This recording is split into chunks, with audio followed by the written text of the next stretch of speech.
All right, so let's do some practice problems on these two chapters, 7 and 8, with the very important hypothesis testing. All right. The statement represents a claim, write its complement, and state which is H naught and which is HA. All right, so we're just trying to basically write the null and alternate hypotheses. All right, so if this is the claim, a mu equals 9.3 has to be H naught, because the H naught, the null hypothesis, always includes the equals. So H sub A would be mu not equal 9.3, and as stated, that was the claim. Okay. All right, let's do the same thing for here. Mean IQ of statistics teachers is greater than 120. Write the null and alternative. Okay, so what's being stated here is mu greater than 120. That does not have the equals, so that's going to be alternative. The rest of it, mu less than or equal to 120, would be the null hypothesis.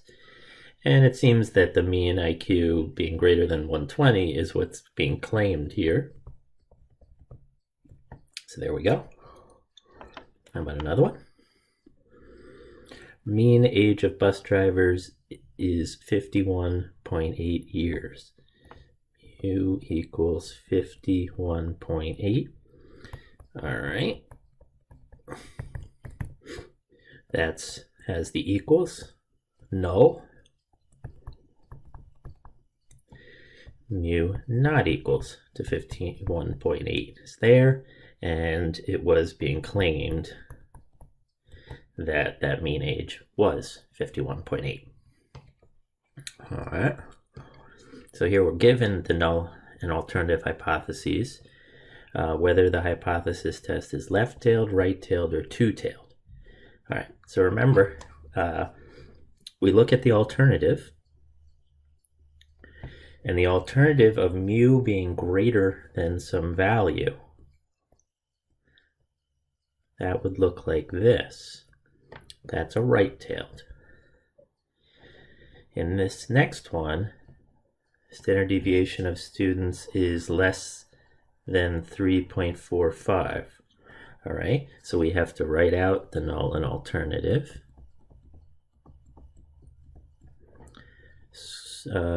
Standard deviation of its rating scores is less than 3.45. So that would have to be the alternative, as it doesn't have an equals. So sigma greater than or equal to 3.45 would be the null hypothesis.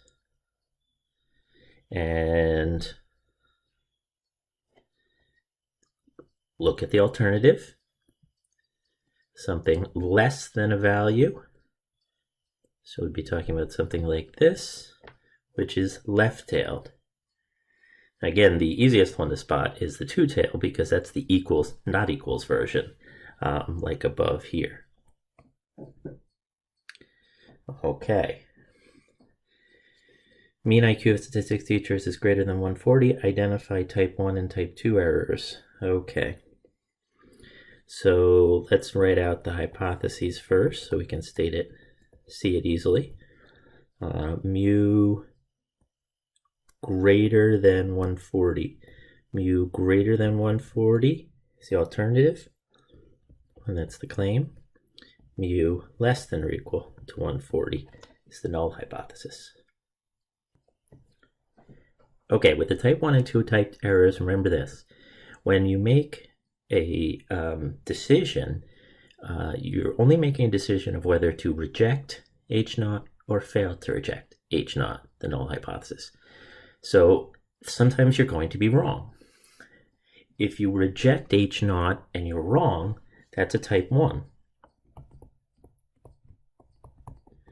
So that would be rejecting H naught when it was actually true. So when mu is less than or equal to 140. Type 2 would be failing to reject H naught when you should have. So failing to reject H naught when you should have, in other words, you would have rejected it and gotten to the alternative when mu is greater than 140. Type 1 is rejecting H naught when it's true, when it's in actuality true. And type 2 is failing to reject H naught when in actuality H naught is wrong and should be rejected. Okay. Mean age of bus drivers is greater than 58.3 from a hypothesis test.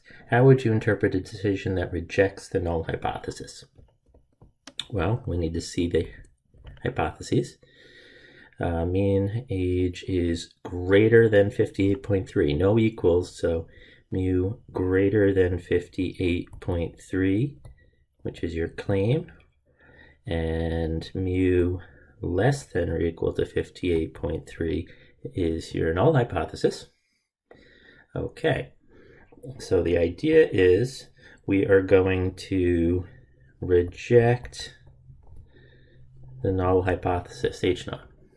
And what does that mean? Well, remember, where the claim is determines what mode we're in. So we're in a support mode. So if we rejected H naught, that sends us to the alternative. So that supports the alternative, which is the claim. All right, so there is enough or sufficient evidence to support the claim. Then you can add what the claim was if you'd like, that mu was greater than 58.3. On we go. All right, a candidate for governor of a certain state claims to be favored by at least half of the voters. Hypothesis test is performed. How would you interpret a decision that fails to reject the null hypothesis? Okay, need to set up the hypotheses.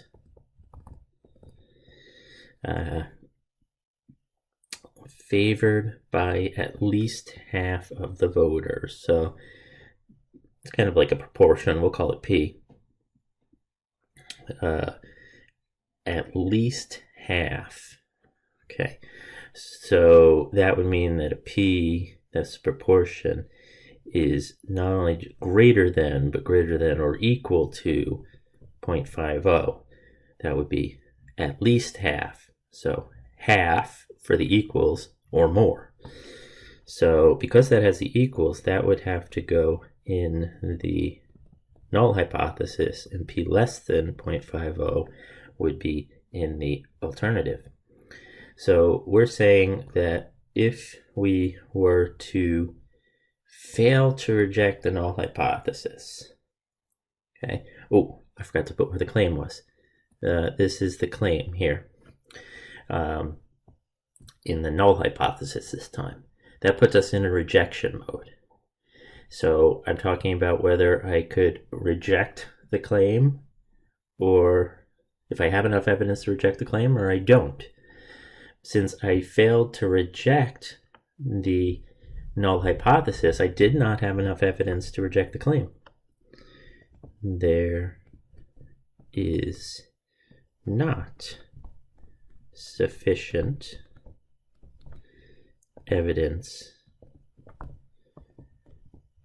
to reject the claim that P is greater than or equal to 0.5. All right. The p-value for a hypothesis test is 0.033. Do you reject or fail to reject H naught when the level of significance is 0.01?